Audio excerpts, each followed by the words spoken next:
ইলমুদ্দিন ভারতের এক লেখক বই লেখলো, নাম দিল রঙ্গিলা রসুল। নাউজুবিল্লাহি মিন যালিক। এই বইয়ের ভিতরে সে রসুল করিমের জীবনের কুৎসা রটনা করল। নবীজি, প্রিয় নবী অধিক বিয়ে করেছিলেন কাম পিপাসা নিবারণ করার জন্য। এই সমস্ত বাজে মন্তব্য রসুলের শান হিসেবে ব্যবহার করলো। আরও ভয়াবহ শব্দ যেগুলো আমি মুখে আনতে পারবো না, আমার দ্বারা সম্ভব না। আল্লাহর হাবিবের জীবনের চরিত্র নিয়ে সে বাজে বাজে বক্তব্য দিল। লক্ষ লক্ষ মুসলমান ক্ষোভে ফেটে পড়ল। আল্লামা ডক্টর ইকবাল তখন জিন্দা। মগজ করা রোহে ইমা জানে দিন হাসতে হব্বে রহমাতুল্লিল আলামিন, হাসতে হব্বে রহমাতুল্লিল আলামিন। কে वफा तूने मोहम्मद से, तू हम तेरे है, ये जा चीज ही किया लौह कलम तेरे है। এই ছন্দগুলি সে এরপরে লিখছে, ঘটনার পরে। আল্লামা ডাক্তার ইকবাল তখনও জিন্দা। পাকিস্তানের লাহোরের এক ছোট্ট কাঠ মিস্ত্রি ইলমুদ্দিন, সামান্য বেতনে চাকরি করত ইলমুদ্দিন। হে যুবক ভাইরা, হে ৩৬০ আউলিয়ার দেশের সিলেটের মুসলমান, পনাইয়ের চকবাসী মনোযোগ দিবেন। ইলমুদ্দিন একজন কাঠ মিস্ত্রি, তাও কাঠ মিস্ত্রি অরিজিনাল না, কাঠ মিস্ত্রির জোগাল্লা হেল্পার যাকে বলা হয়। কোন রকম দিন আনতো, দিন খাইতো, মুখে দাড়িও নাই, লেখাপড়া নাই, কোন রকম মক্তবে লেখাপড়া করেছিল ইলমুদ্দিন। দুনিয়ার লেখাপড়া এসেছিল আক্ষরিক জ্ঞান শূন্য। দুনিয়ার লেখাপড়া এসে আক্ষরিক জ্ঞান শূন্য, তার কিছুই ছিল না, কোনো লেখাপড়া নাই, নামটা পর্যন্ত লিখতে পারত না। হযরত ইলমুদ্দিন দুনিয়ার ১০০ যুবক, কেবলমাত্র কাঠমিস্ত্রির হেল্পার। তিনি চিন্তা করলেন, না, আমার রসুলের শানে এত বড় অপমান বরদাস্ত করা যায় না। কলিজার ভিতরে রসুলের প্রেম দাও দাও করে জ্বলে উঠল তার। হযরত ইলমুদ্দিন, এই তরুণ যুবক, কলিজার ভিতরে দাও দাও করে জ্বলে ওঠার পরে ছোট্ট একটা ছুরি কিনে নিল, ২ ধারালো বিশিষ্ট ছুরি। তার একটাই চিন্তা, রঙ্গিলা রসুলের লেখককে আমি জীবনের তরে শেষ করে দিব। হয় আমি শহীদ হব, না হয় সে মারা যাবে। আমার রসুলের শানে এত বড় কুৎসা, কলিজার ভিতর থেকে ইলমুদ্দিন ভালোবেসে ফেললো আল্লাহ রসুলকে। সুদূর লাহোর থেকে দিল্লি আসলো, দিল্লির আদালত বসেছে। ইলমুদ্দিন জানলো লেখকটাকে, একজন দেখিয়ে দিবল, ওই যে সুন্দর চেহারার একটা সাদা ফর্সা, ওই লোকটাই হবে সেই রঙ্গিলা রসুলের লেখক। ইলমুদ্দিন আস্তে করে তার পাশে দাঁড়িয়ে গেল। আদালত চত্বরের ভিতরে ইলমুদ্দিন তার ২ ধারালো বিশিষ্ট ছুরি দিয়ে ওই রঙ্গিলা রসুলের লেখকের পেটের মধ্যে ছুরি টেনে দিয়ে পোড়া পেটটাকে ফেরে ভুড়ি নাড়ি বুড়ি বের করে দিল। আদালত চত্বরে ছটফট করে এই জাহান্নামের কুকুর জাহান্নামে চলে গেল। একবার জোরে বলা যাবে কি আল্লাহু আকবার? না না, আরো জোরে বলেন আল্লাহু আকবার। এমন সাহসী মুসলমান কয়জন আছে দেখান, কল্পনা করতে পারবেন আপনি? এই এখান থেকে শুনে যাবেন, বিরাট বড় ডক্টরেট ডিগ্রি হলে আশিক রসুল হওয়া যায় না। কি কথা করলে কেন? অনেক বড় মেধা জ্ঞানী হলে আশিক রসুল হয় না। পৃথিবীর বড় বড় বিশ্ববিদ্যালয় থেকে সার্টিফিকেট আনলে আশিক রসুল হওয়া যায় না। আশিক রসুল হইতে হলে ইশকে রসুলে ভরপুর একটা দিলের প্রয়োজন। চেহারা কালো হলেও চলবে, কাঠমিস্ত্রি হলেও চলবে, রিক্সাওয়ালা হলেও চলবে, দিনমজুর হলেও চলবে, শ্রমিক হলেও চলবে, খেটেকুটা হলেও চলবে, লেখাপড়া না থাকলেও চলবে। কথা বলেন ঠিক না?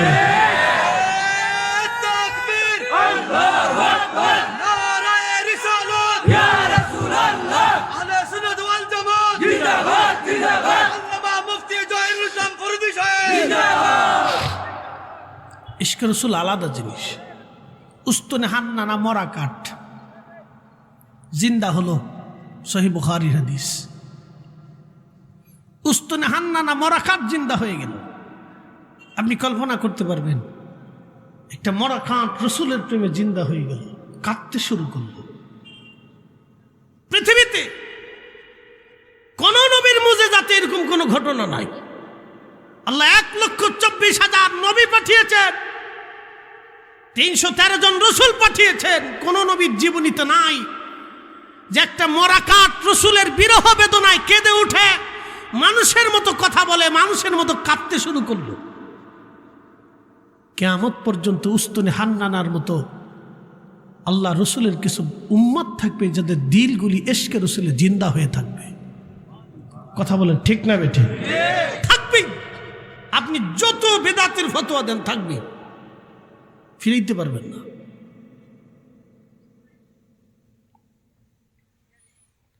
প্রিয় উপস্থিতি, মনোযোগ দিবেন। ইলমুদ্দিন যখন হত্যা করে ফেললো, আদালত চত্বরে হইচই পড়ে গেল। ব্রিটিশ আদালতের পুলিশ ইলমুদ্দিনকে ধরে নিয়ে নিল, জেলখানায় নিয়ে গেল। আবার আদালত প্রাঙ্গণে নতুন চত্বরে নতুন বিচার আবার শুরু হয়ে গেল। সারা দিল্লিতে হইচই পড়ে গেল। মুসলমানরা এমন কোনো আইনজীবী নাই যে আইনজীবী ইলমুদ্দিনের পক্ষে না দাঁড়িয়েছিলেন। ভারত পাকিস্তানের অবিভক্ত ভারত পাকিস্তান বাংলাদেশের সমস্ত মুসলিম আইনজীবী ইলমুদ্দিনের পক্ষে দাঁড়ায় গেলেন ইলমুদ্দিনের জন্য। আইনজীবীরা শুধু বলল, ইলমুদ্দিন তুমি একটা কথা শুধু বলবা আদালতে দাঁড়ায়, তুমি যখন তাকে হত্যা করেছ তখন তোমার মাথা ঠিক ছিল না, তোমার ব্রেনে কাজ করে নাই, ভুলবশত হয়ে গেছে। শুধু একটা কথা যদি তুমি বলতে পারো ইলমুদ্দিন, তাহলে তোমাকে আমরা আইনজীবীরা ফাঁসির কাষ্ঠ থেকে বাঁচিয়ে দেব। আইনের ধার দিয়ে বিভিন্ন সেকশন দিয়ে আমরা তোমাকে যে কোনো মূল্যে তোমাকে ফাঁসির কাষ্ঠ থেকে বাঁচাবো। কিন্তু ইলমুদ্দিনের চূড়ান্ত উদ্দেশ্য আল্লাহকে খুশি করা। আল্লাহকে খুশি করার জন্য আগে নবী খুশি করা। আল্লাহু আকবার। ইলমুদ্দিন তো চূড়ান্ত সিদ্ধান্ত নিয়ে আসছে, হয় আমি মরবো না হয় ও মরবে। কি কথা কর না কেন? ঠিক আছে না? ইলমুদ্দিন তো সিদ্ধান্ত চূড়ান্ত করে আসছে তার জীবনে, শাহাদাতের লিপ্সা নিয়ে এসে চলে আসছে, বাকি অন্য কোন উদ্দেশ্য নেই, শাহাদাতের লিপ্সা নিয়ে আসছে। একটা মূর্খ, লেখাপড়াহীন, কোনো লেখাপড়া নেই, দেখেন আশিকে রসুল হয়েতে শ্রেষ্ঠ হয়ে গেল। কথা বলে ঠিক কিনা? কোনো লেখাপড়া নেই, কিন্তু সে কি হয়ে গেল? মহাজ্ঞানীদেরকে ছাড়িয়ে গেল, বড় বড় জ্ঞানীদেরকে ছাড়িয়ে গেল, বড় বড় শাইখুল হাদিস মুফতি আল্লামাদেরকে সে ছাড়িয়ে চলে গেল। আপনি বুঝেন ইশকে রসুলের দাম, এখান থেকে বুঝে যান। এক মুহূর্তে, এক কাজে, এক মুহূর্তে ইলমুদ্দিন ওই জামানার বিখ্যাত উলামা ইকরাম থেকে ছাড়িয়ে চলে গেল। একসাথে বলবেন আল্লাহু আকবার, আরো জোরে। ইশকে রসুলই উম্মতের শ্রেষ্ঠত্ব, নতুবা কোনো কিছুতে শ্রেষ্ঠত্ব নাই।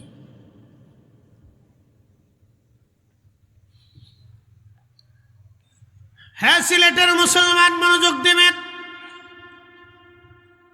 হযরত ইলমুদ্দিন রাহিমাহুল্লাহ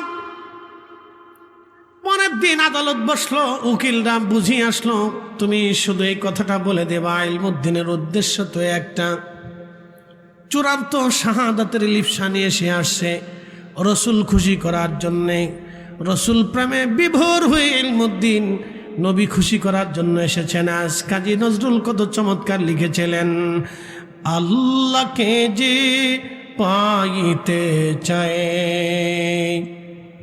আপনি কোরআনের সাথে কাজী নজরুলের কবিতার ছন্দ মিলিয়ে দেখবেন, অথচ এই ব্যক্তি মাদ্রাসাতে আমাদের মতো এত লেখাপড়া করে নাই।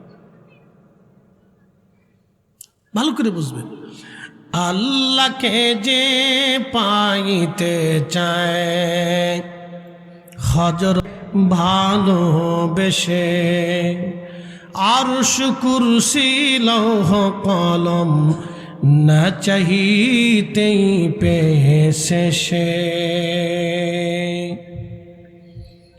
হযরত ইলমুদ্দিনের ঘটনার পরে শাহাদাতের পরে আল্লামা ডক্টর ইকবাল কত চমৎকার ভাষায় তিনি লিখলেন, কে ওয়াফা তুনে মুহাম্মদ সে তু হম তেরে হে, ये जांच ही किया लौह कलम तेरे है। আল্লামা ইকবাল লিখলেন, হে নবীর উম্মত, তুমি যদি রাসূলের ওয়াফাদার গোলাম হতে পারো, তোমার জীবনের সবকিছু দিয়ে যদি রাসূলের গোলামি করতে পারো, হে নবীর উম্মত, আল্লামা ইকবাল লেখে, হে নবীর উম্মত, তুমি যদি তোমার জীবনের সবকিছু দিয়ে নবীর গোলামি করতে পারো, গোলামি করতে পারো, গোলামি করতে পারো, तमाम मखलूक তোমার হয়ে যাবে, तमाम সৃষ্টি তোমার হয়ে যাবে। একবার জোরে বলা যাবে কি আল্লাহু আকবার। সারা পৃথিবীতে যত আউলিয়া কিরাম এসেছিলেন, হযরত ইমাম আযম, ইমাম শাফিঈ, ইমাম মালিকি, ইমাম হাম্বলি, ইমাম বুখারী, ইমাম মুসলিম, ইবনে হিব্বান, ইমাম ইবনে মাজাহ, ইমাম তিরমিজি, ইমাম হাকিম, ইমাম সুয়ুতি, ইমাম হাজার আসকালানি, মুল্লা আলী কারি মক্কি, ইমাম কাসতালানি, পৃথিবীর যত বড় বড় বড় বড় ইমাম, যত বড় বড় মুহাদ্দিস পৃথিবীতে এসেছিলেন, পৃথিবীর যত ওলি এসেছিলেন, আবুল হাসান কিরকানি, বাইজিদ বুস্তামি, হযরতি খাজা বাহাউদ্দিন নশমান বুখারী, আরিফ আহমদ তুশি, খাজা বাকিবিল্লাহ, মুজাদ্দিদ আল ফিসানি সিরহিন্দি, শেখ আব্দুল হক মুহাদ্দিস দেহলভী, শাহ আব্দুর রহিম মুহাদ্দিস দেহলভী, শাহ ওয়ালিউল্লাহ মুহাদ্দিস দেহলভী, শাহ আব্দুল আজিজ মুহাদ্দিস দেহলভী, কাদরিয়া, চিশতিয়া, হুজুর গাউসে পাক মুহিউদ্দিন আব্দুল কাদের জিলানী, হযরত খাজা মাইনুদ্দিন চিশতি আজমেরি, নিজামুদ্দিন আউলিয়া, কুতুবুদ্দিন কাকি, শাহজালাল ইয়ামানি মুজাররিদি, শাহ পরান রহমাতুল্লাহ আলাইহি, শাহ মুস্তাফা আল বাগদাদি আল হুসাইনি রহমাতুল্লাহ আলাইহি, পৃথিবীর যত বড় বড় ওলি আল্লাহরা, এই জমিনের যত ওলি এসেছিলেন, হযরত সাফি ফতে আলী নূর, ফতে আলী রসুল নামা ওয়াইসি, শাহ সুবি ওয়াজিদ আলী মেহেদি বাগি, হযরত আল্লামা সাহেব কিবলা ফুলতুলি রহমাতুল্লাহ আলাইহি, যুগে যুগে যুগে যুগে তারা রসুলের ইশকে নিজেদের জীবনকে কুরবানি করে নবীর কদমের গোলামি তারা করে গেছেন। কথা বলেন ঠিক কিনা?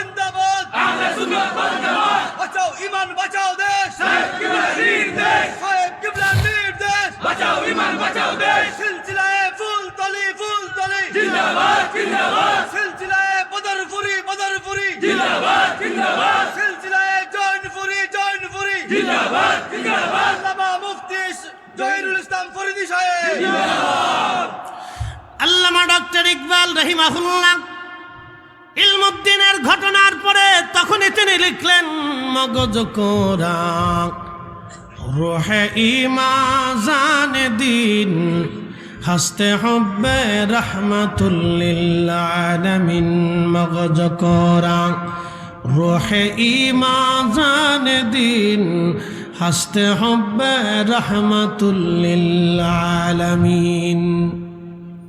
কোরআনের মগজ বানা, কোরআনের মগজ, বুঝতে পারতেছেন?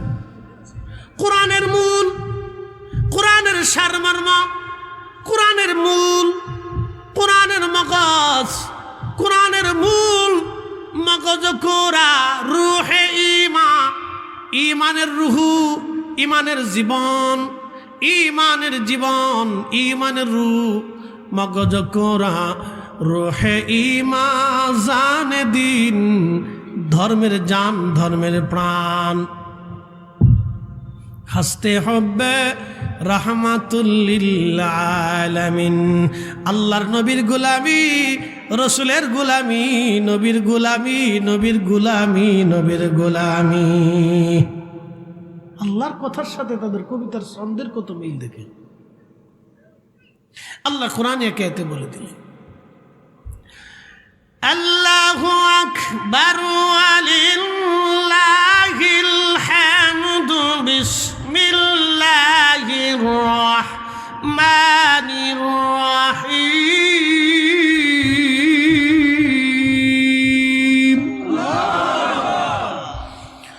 মান ইউতি'ir রাসূল ফাকাদ আতা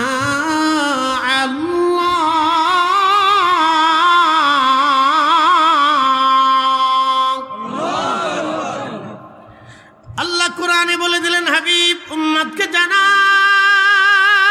আপনি জানান, উম্মতকে আপনি জানায় দেন নবী, আপনি রসুলকে যে ইত্তেবা করবে আমি আল্লাহর ইত্তেবা সে করবে। আপনি নবী মানলে আমি আল্লাহ মানা হয়ে যাবে। আপনি নবীর গোলামি হলে আমি আল্লাহর গোলামি হবে। আপনি নবীর ইত্তেবা হলে আমি আল্লাহর ইত্তেবা হবে।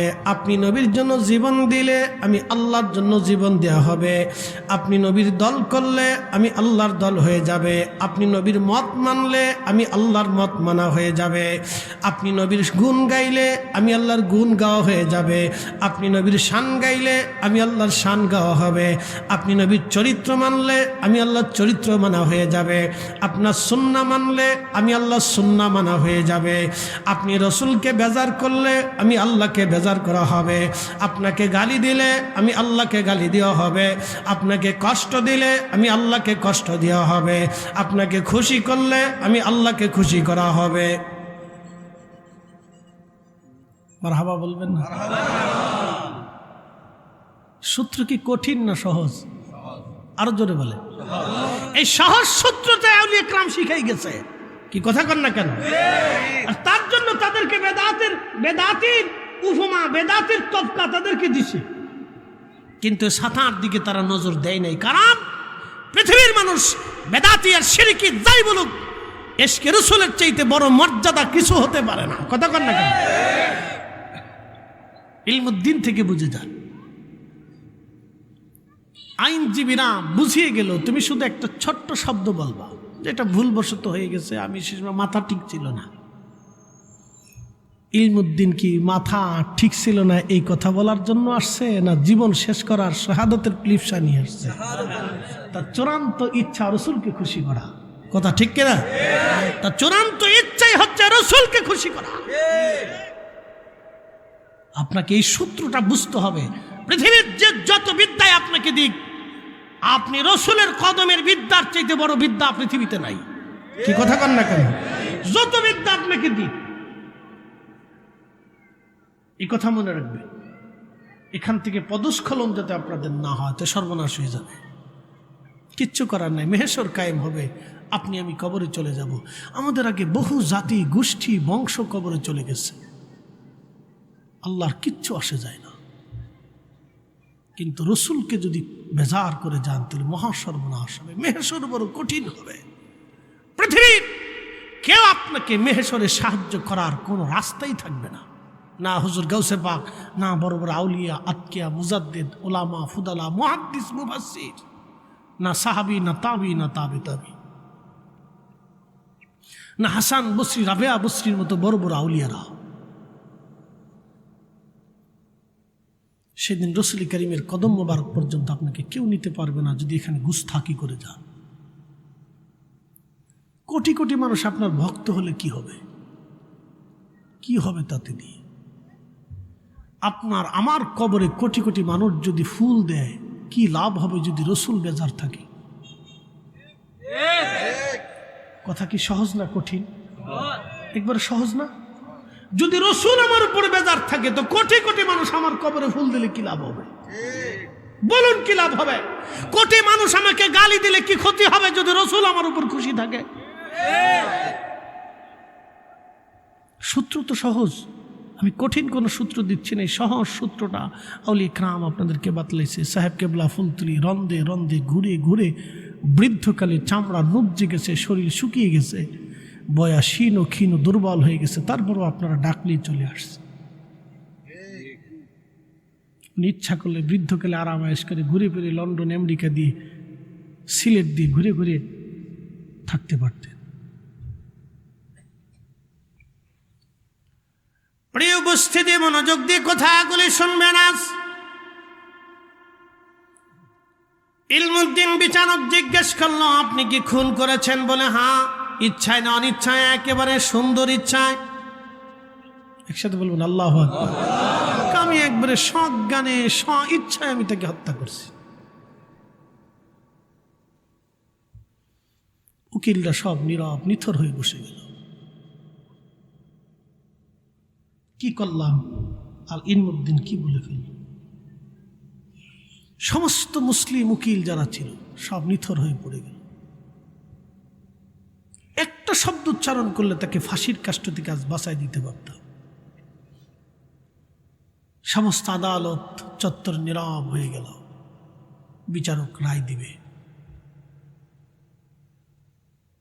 বিচারক রায় দিলেন তাকে ফাঁসির কাষ্ঠে ঝুলিয়ে হত্যা করা হোক।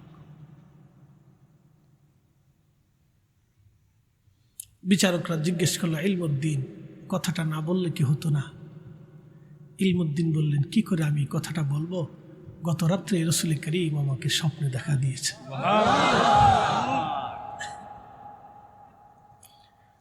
আমার নবী আমাকে স্বপ্নে দেখা দিয়ে, হে ভারতবাসী উকিলরা, আইনজীবীরা, আমার রাসূল আমাকে বেহেশতের সুসংবাদ দিয়েছে। আল্লাহু আকবার, ইয়া রাসূলুল্লাহ।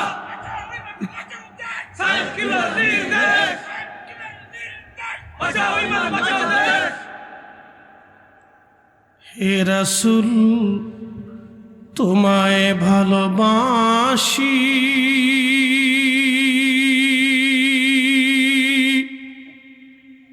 অন্তরে শুধু মুখে নয়, জান্নাতের আশায় নয় হে রাসূল, জাহান্নামকেও ডরি না। তোমায় পাওয়ার আশায় মন ছুটে যায় মদিনায়, তোমায় পাওয়ার আশায় মন ছুটে যায় মদিনায়, এ আশিকে দিদার দাও না, আর দূরে থাকিও না, এ আশিকে দিদার দাও না, আর দূরে থাকিও না। হে রাসূল, তোমায় ভালোবাসি, অন্তরে শুধু মুখে নয়, জান্নাতের আশায় নাই হে রাসূল, জাহান্নাম কেউ ডরি না, জাহান্নাম কেউ ডরি না।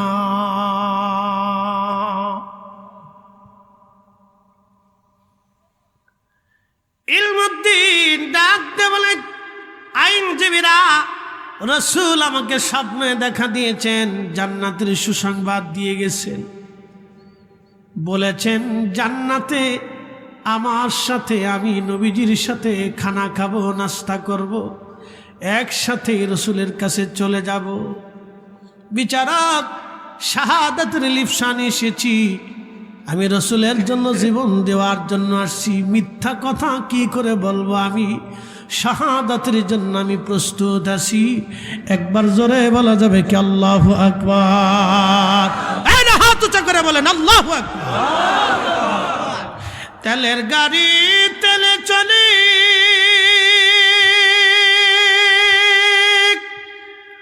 হাওয়ার গাড়ি হাওয়ায় উড়ে, বিনা তেলে চালাই গাড়ি নবী সুলাইমান। আমরা সেই মুসলমান, আমরা সেই মুসলমান। কথা বলেন ঠিক কিনা?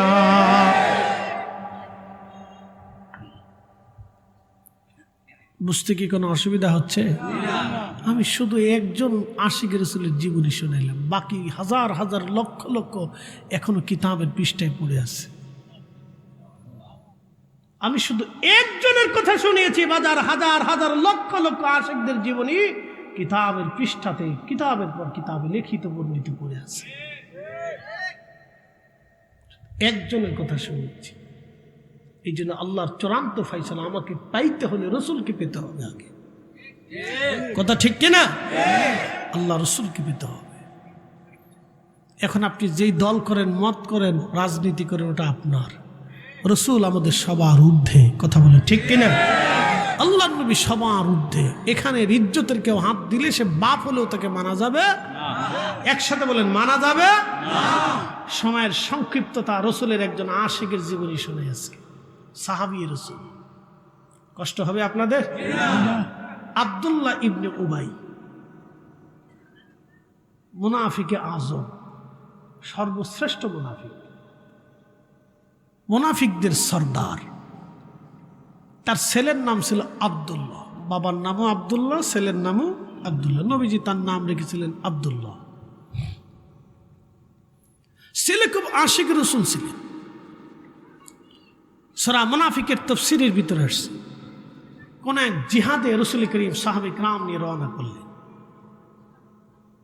তো রওনা করার সময় এই সাহাবে کرام বিশ্রাম করতেছিলেন। তো কোন এক কারণবশত এক আনসারী এবং মুহাজিরদের মধ্যে বাক বিতণ্ডতা লাগলো। হতে পারে না, অনেক জায়গায় হয় না, আমাদের হয়ে যায়।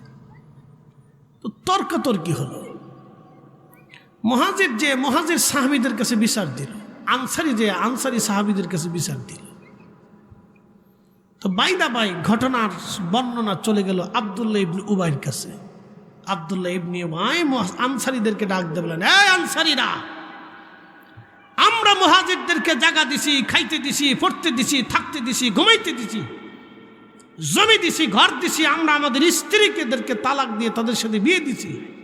তাদের সাহস কি করে হয় আমরা আনসারীদেরকে ধমক দেয়? মদিনায় যাওয়ার পরে এই আনসারীদেরকে ঘর থেকে বের করে দেব, মদিনার থেকে তাড়িয়ে দেব এই মুহাজিরদেরকে। একটা শব্দ, মদিনায় ফেরত যাওয়ার পরে সমস্ত মুহাজিরদেরকে ঘাট ধাক্কা দিয়ে বের করে দেব। আল্লাহ রসুলের কাছে সংবাদ শোনার সাথে নবী জিহাদে রওনা বাদ দিয়ে বলেন, মদিনাতে মুভ করো। বড় বিশৃঙ্খলা মুজাহিদদের মধ্যে বেঁধে গেছে। নবীজি বললেন, দ্রুত মদিনায় মুভ করো। রাত্রিবেলায় নবীজি রওনা করলেন, বিশ্রাম করতে দেন নাই। ওই সফরে আল্লাহর নবী সারা রাত্র পথ চলতেন, সারাদিন ঘুমাইতেন। বলে কেন? রাত্রিবেলা পথ চললে ঝগড়াঝগড়ি করার সময় নাই, দিনের বেলা বিশ্রাম করলে কেউ ঝগড়া করার টাইম পাবে না। মুনাফিকরা তো উস্কানি দিয়ে ফেলছে, যে কোনো সময় যুদ্ধ বাঁধিয়ে দিবে মুহাজির আনসারদের ভিতরে। আল্লাহর নবী বিচক্ষণতার পরিচয় দিলেন, তিনি মহাজ্ঞানী ছিলেন। প্রিয় নবী চলে আসলেন মদিনার উপকণ্ঠে। ছেলে আব্দুল্লাহ আগে ভাগে ঘোড়া দাবড়ায়া দ্রুত গতিতে মদিনার উপকণ্ঠে চলে আসলেন। ঢাল তলোয়ার আর অস্ত্রে শস্ত্রে সজ্জিত হয়ে মদিনার রাস্তায় দাঁড়িয়ে আছে। আল্লাহর নবী সবার পিছনে ফিরে আসবেন নবীজি, সবার পিছনে ফিরে আসবেন। সবার পিছনে ফিরে আসতেছিলেন আর আব্দুল্লাহ ইবনে উবাই সবার আগে আসতেছিলেন।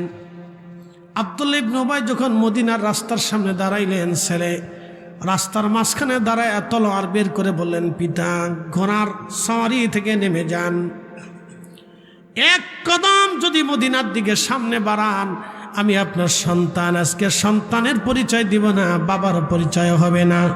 আল্লাহর কসম করে বলি পিতা, তোমার দেহ থেকে মাথা আজকে ফেলে দেব। একসাথে বলেন আল্লাহু আকবার। সাহাবী রাসূল, রাসূলের ইজ্জতের বেলায় নিজেকে কন্ট্রোল করতে পারেন নাই। আমার রাসূল মুহাজির বলতেছে, এই পিতা, কলিজাতে সাহস কি করে হয় আপনি মুহাজিরদেরকে মদিনার থেকে তাড়িয়ে দিবেন? আমার রাসূল মুহাজির, আপনার এত বড় স্পর্ধা কে দিয়েছে?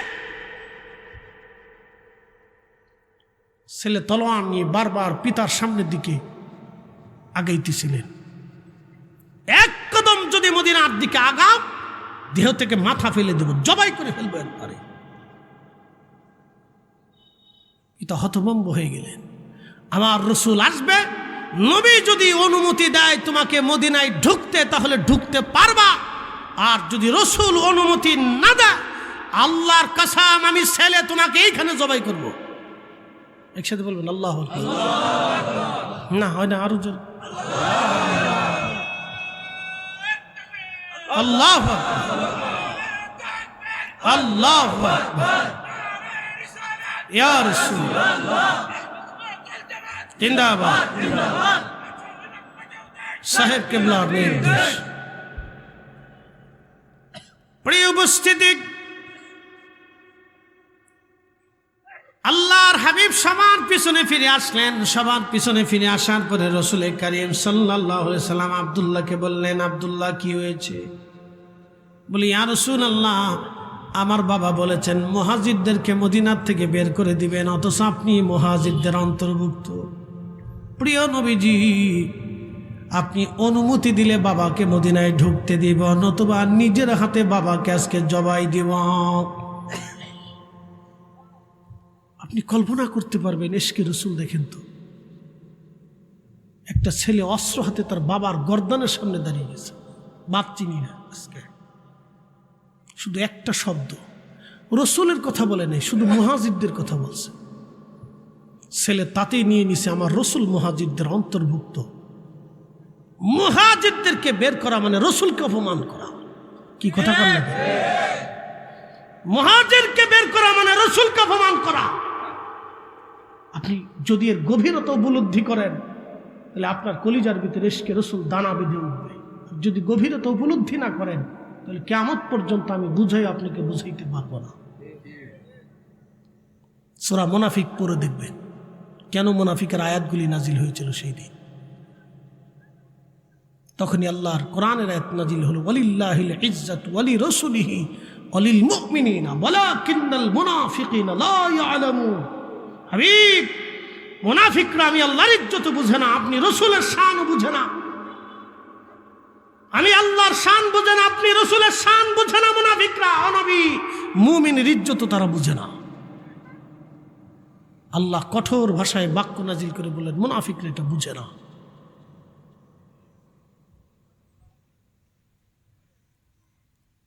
কোরআনের কত আয়াতের তাফসীর হয়, কিন্তু এই সমস্ত আয়াতের তাফসীর হয় না।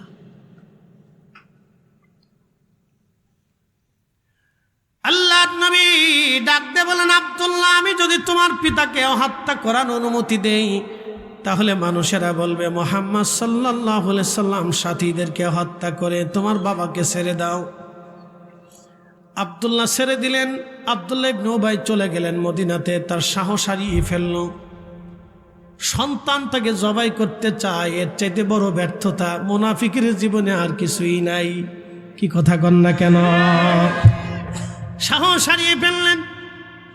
আব্দুল্লাহ তখন রাসূল করিম সাল্লাল্লাহু আলাইহি সাল্লামকে অনুরোধ করলেন, ইয়া রাসূলুল্লাহ, যদি কোরআনের আয়াত নাজিল হয় আমার আব্বাজানকে আল্লাহ হত্যার ফয়সালা দিয়ে দেয়, নবীজি মদিনার কোনো মানুষ দিয়ে আমার বাবাকে হত্যা করাবেন না, তার গর্দান নেবেন না ইয়া রাসূলুল্লাহ। কারণ অন্য কেউ যদি আমার বাবার গর্দান নেয় তাহলে ওই ব্যক্তির প্রতি আমার মনের আক্রোশ আসতে পারে।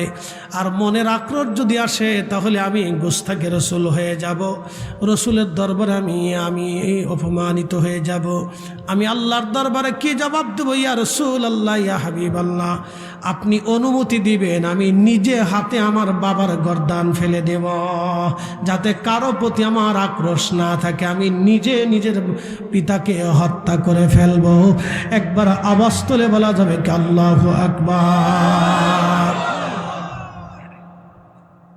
কি বুঝলেন? সাহাবী। আমি এই জন্য বললাম, আমি এক ইলমুদ্দিনের জীবনী বলেছি, লক্ষ লক্ষ আশিক রাসূলদের কথা কিতাবের পৃষ্ঠাতে পড়ে আছে, আপনি জানেনই না। সাহাবীদের জীবনের অনুভূতি দেখেছেন, শুধু বুঝে যাবেন নিজের বাপকে ছেড়ে দেয়, নিজের বাপ ছেড়ে দেয় না।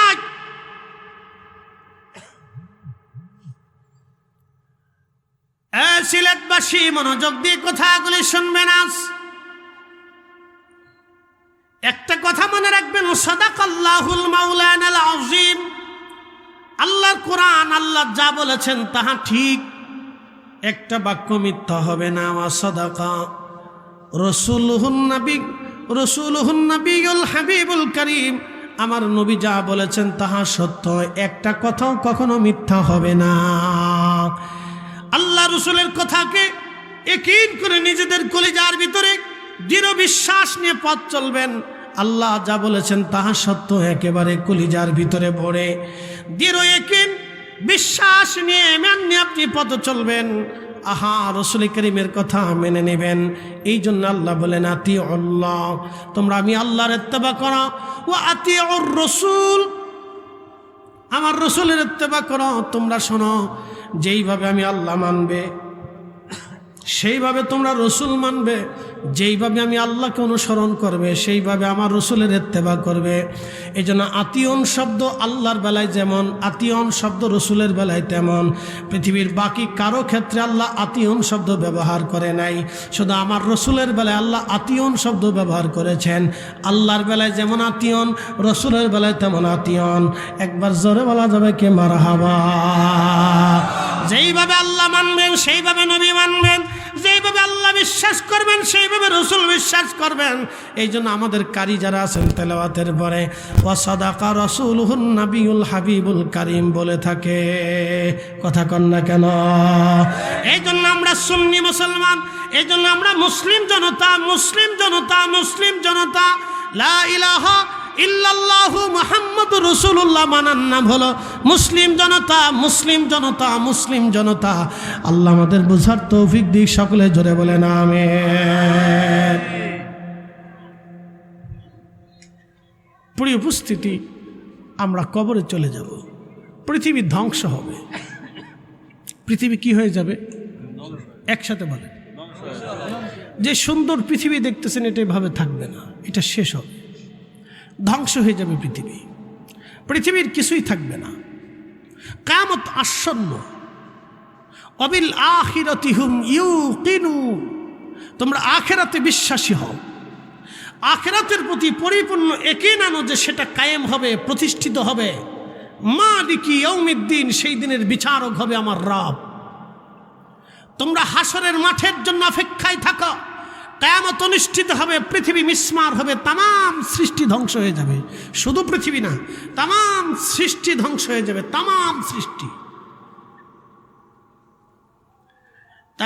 সৃষ্টি ধ্বংস হয়ে যাবে। কিয়ামত আসার আগে পৃথিবীতে দুই ধরনের আলামত আসবে। একটা বলা হয় আলামতে কুবরা, বড় আলামত। আলামতে কুবরা হলো 7টা, বলে দিয়ে যাই। 1 নম্বরে ইমাম মাহাদি আলাইহিস সালাম পৃথিবীতে আগমন করবেন।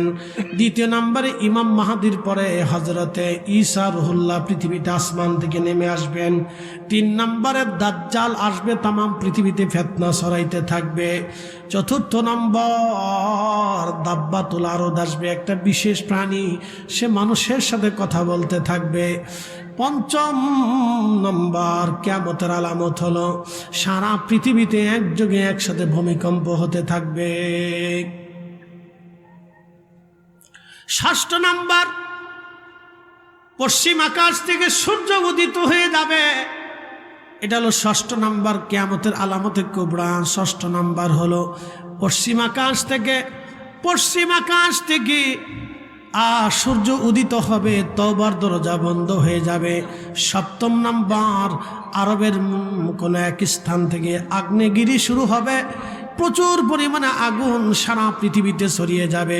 আপনারা দেখলেন আমেরিকার ক্যালিফোর্নিয়ার একটা শহর, মুহূর্তের ভিতরে আমার আল্লাহ দাবানল দিয়ে আগুন দিয়ে মুহূর্তের ভিতরে 150 বর্গ ফুট এলাকা থেকে শুরু করে বিরাট একটা শহর আমার আল্লাহ, সুন্দর সাজানো শহর। পৃথিবীর বড় বড় ধনীরা, পৃথিবীর বড় বড় আপনার রাজনীতিবিদেরা, পৃথিবীর ধনী ওই যে আপনার কি বলে আপনার যারা তারকা আছে, যারা তারকা যাদেরকে বলে তারা, আসলে কি তারা তারা না শয়তান? একসাথে বলেন, তারা কি তারকা না শয়তান? পৃথিবীর এদের মতো জেনাখোর আর জেনার সৃষ্টিকারী পৃথিবীতে আর কেউ নাই। কথা কন না কেন? পৃথিবীতে এদের মতো জেনার সৃষ্টিকারী, বেহাপনা সৃষ্টিকারী পৃথিবীতে কেউ নাই। তারা কিসের তারকা? তারা শয়তানের তারা শয়তানের ভূমিকা নিয়ে পৃথিবীতে অসংখ্য যুবকের মানে কি বলে নারীর ইজ্জত নষ্ট করেছে, অনেক যুবকের চরিত্র তারা ধ্বংস করে দিয়েছে। কথা কন না কেন? ঠিক কিনা? তাদের নাম দিছে তারকা। শতান কোথাকার, ওরা বলে তারকা হইছে। ওদের বাড়ি ঘর পর্যন্ত আল্লাহ আগুন দিয়ে পুরো সরকার করে দিছে। সারা পৃথিবীতে আগুন লাগবে। সেই আগুনটা শুধু আমেরিকার লস অ্যাঞ্জেলস শহর বা ক্যালিফোর্নিয়া বা ওয়াশিংটন থাকবে না, সারা পৃথিবীতে আগুন লাগবে। আল্লাহু আকবার বলবেন না? কোথায় পালাবেন? এটাই শেষ। ওই সময় আল্লাহ হাসরের দিকে মানুষকে দাবড়াই নিতে থাকবে। 7টা আলামত হবে। আলামতে কুবরা, আলামতে সুগরা, এটা রানিং চলমান। একটা আমাতুস সালাহ, নবী বললেন উম্মত নামাজকে হত্যা করে ফেলবে। বহু নামাজি হবে কিন্তু সুদখোর নামাজি, বহু নামাজি কিন্তু ঘুষখোর নামাজি, বহু নামাজি বাদেম্মে নামাজি, বহু নামাজি ফাসিকি নামাজি, বহু নামাজি হবে অন্যের হক মেরে দেওয়া নামাজি। বাংলাদেশ থেকে প্রত্যেক বছর হজে হাজি যায়, কত পার্সেন্ট হালাল টাকার হাজি যায় একটু হিসাব করে দেখবেন। কি কথা কন না কেন? রমজান আসলে ওমরাতে যায়, কত পার্সেন্ট হালাল টাকার ওমরায় যায় রমজান একটু হিসাব করবেন। প্রত্যেক বছরে ওমরায় যায়, মাঝে মধ্যে ওমরায় যায়, কত টাকার হালাল পার্সেন্ট টাকা দিয়ে ওমরায় যায় একটু হিসাব করে দেখবেন, হিসাব করে দেখবেন। আমাতুস সালাহ, উম্মত নামাজকে মেরে ফেলবে। ওয়াদাউল আমানা, উম্মত আমানতকে ধ্বংস করে ফেলবে। তার বাস্তব প্রমাণ হলো বর্তমান রাষ্ট্রীয় সিচুয়েশন, রাষ্ট্রীয় ব্যবস্থাপনা। আমলা থেকে শুরু করে সচিব থেকে শুরু করে নিম্ন পর্যন্ত পিয়ন পর্যন্ত কোটি কোটি টাকার মালিক হয়ে গেছে। সব গরিব আর দুঃখী মেহনতি মানুষের রক্ত ঘামানো আর ঘাম ঝরানো পয়সা অর্থ। কথা বলেন ঠিক না?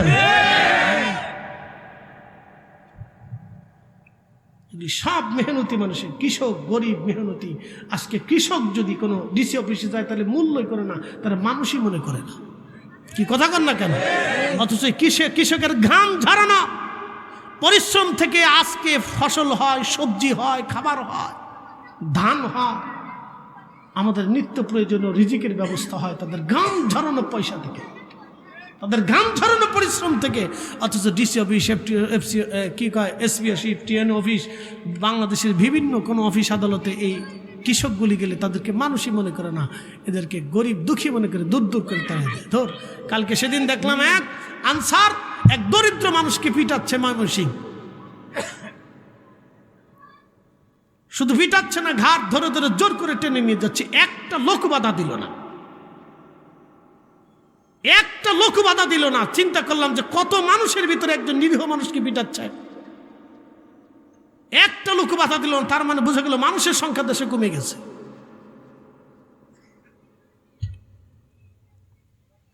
এগুলি চলতেছে। ওয়াদাউল আমানা, আমানত ধ্বংস হয়ে যাবে।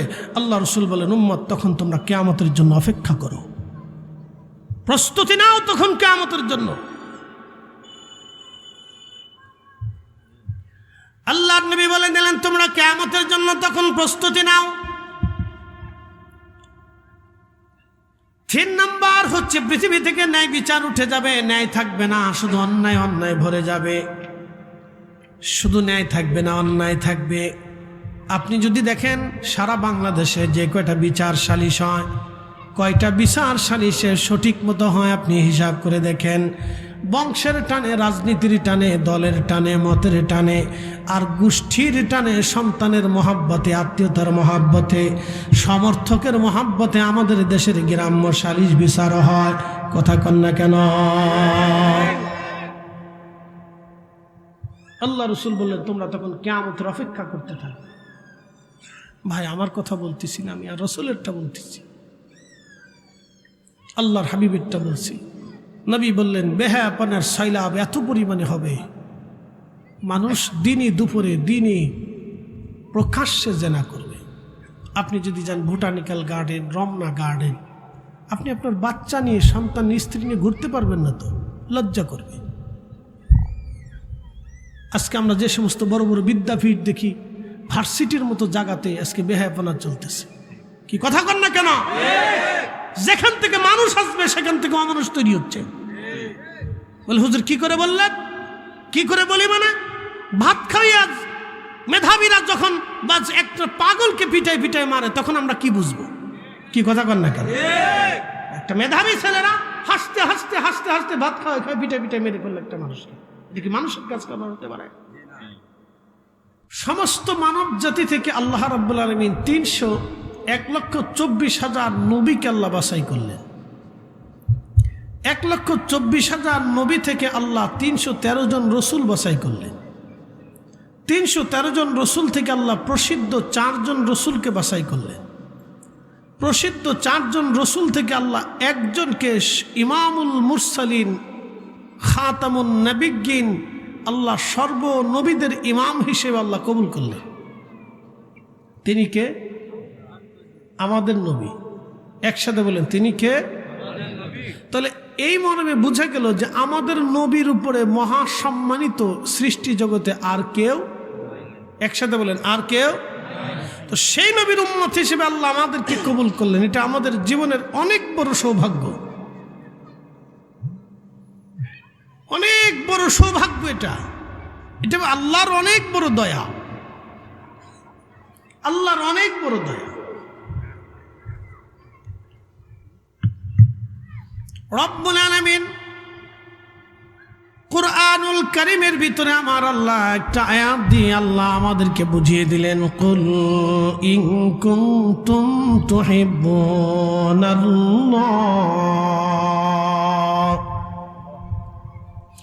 যদিও এই আয়াত এবং অর্থ আমরা বহুবার ওয়াজে শুনছি, তারপর আমি আপনাদের সামনে উপস্থাপন করতেছি। কুল হাজুর আপনি বলে দেন, ও নবী আমার আপনি বলে দেন, কুল ইন কুনতুম তুহিব্বুনাল্লাহ ফাত্তাবিউনি ইউহিব্বুকুমুল্লাহ।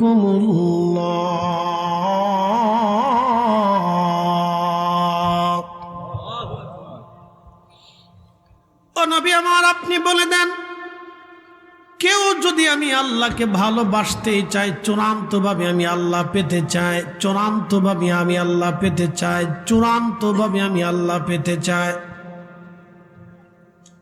চূড়ান্ত পর্যায়ে আমি আল্লাহকে খুশি করতে চাই, নবী আপনি বলে দেন ফাত্তাবিউনি,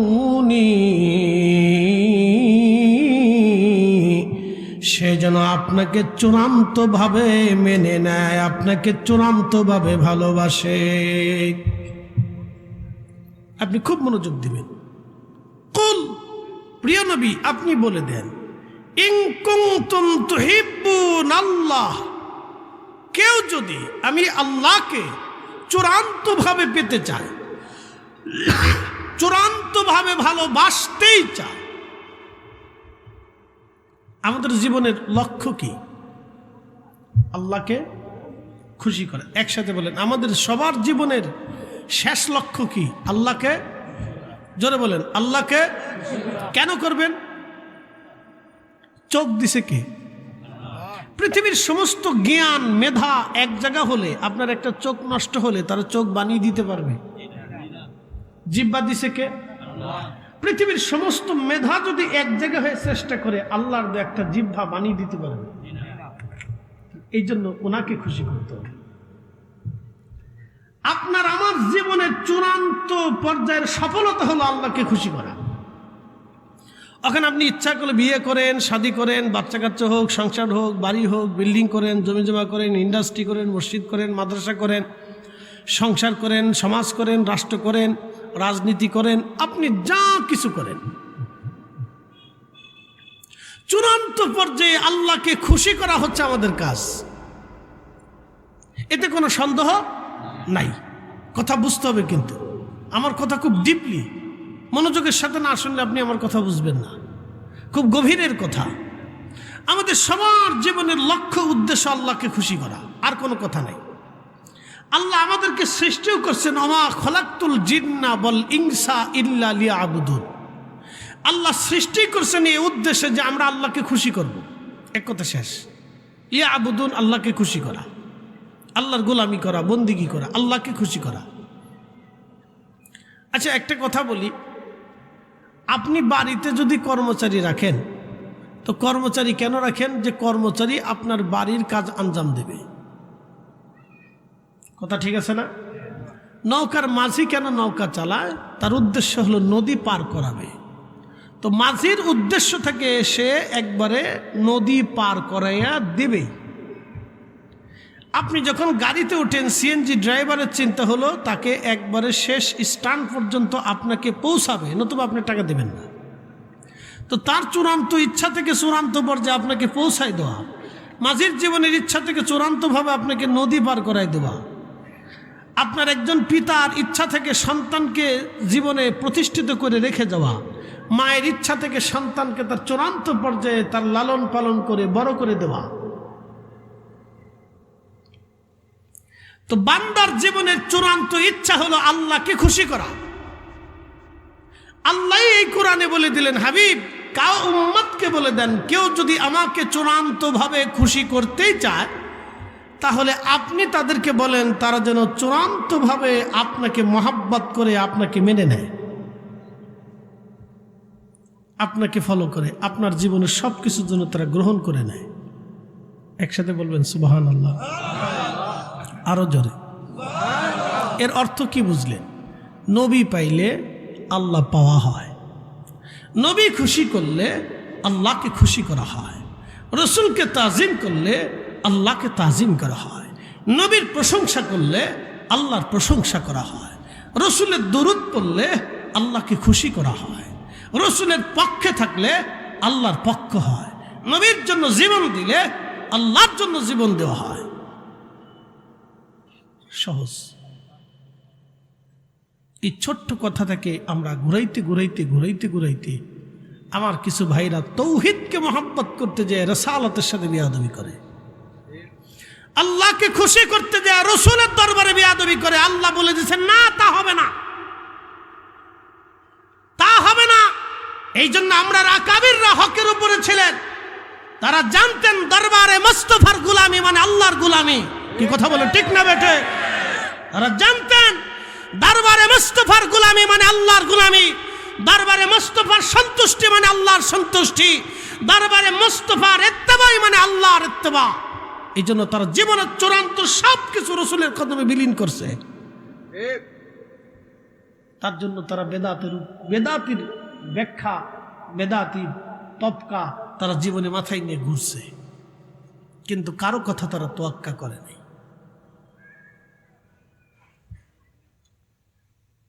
এগুলো আমাদের বুঝতে হবে। প্রিয় উপস্থিতি, শুধু কি এইখানে আয়াতে শেষ? রব্বুল আলামিন আরো জানাই দিলেন, হাবিব চূড়ান্তভাবে আপনি নবীকে যদি তারা মেনে নিয়ে নেয় বন্ধু, তাহলে শুনে নেন, আপনি তাদেরকে জানিয়ে দেন ফাত্তাবিউনি ইউহিব্বুকুমুল্লাহ। আমি রব্বুল আলামিন তাদেরকে মহাব্বত করব, যে আপনি নবীকে মহাব্বত করবে, চূড়ান্তভাবে আপনি নবীর গোলামি করবে, আমি আল্লাহ তাকে মহাব্বত করব। শুধু মহাব্বতই করব না, হে রাসূল আপনি বলে দেন বন্ধু, ওয়ায়াগফিরুজ যুনুবা জামিআ, আমি রব্বুল আলামিন তার জীবনের সমস্ত গুনাহগুলি আমি আল্লাহ মিটাই দিব, মাফ করে দিব। একবার জোরে বলা যাবে কি আল্লাহু আকবার।